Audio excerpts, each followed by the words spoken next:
Champagne and tequila are actually a delicious combination that you might not have guessed would pair well together, but this is actually going to be the base for our cocktail today. We're also going to combine some cranberry sauce. I'll show you how to make your own, but you could also use some leftover if you have it from Thanksgiving. And then we're mixing it all together into a really delicious and beautifully red colored drink. This is just one of many cocktail recipes I have on my channel, so I hope that you will consider subscribing and sticking around for more.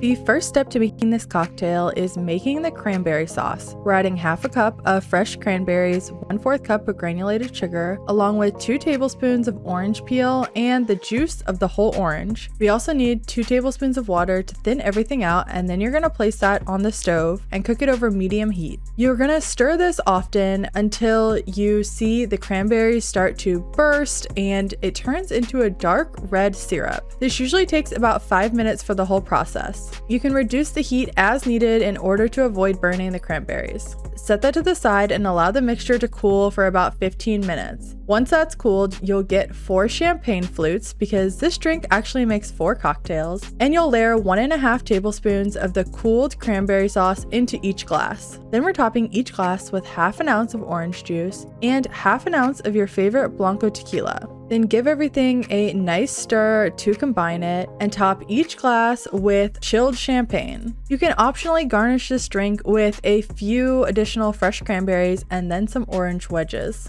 This is the perfect fancy cocktail to make over the holidays. I hope that you enjoy it. Don't forget to grab the full recipe along with tips and tricks linked in the description below.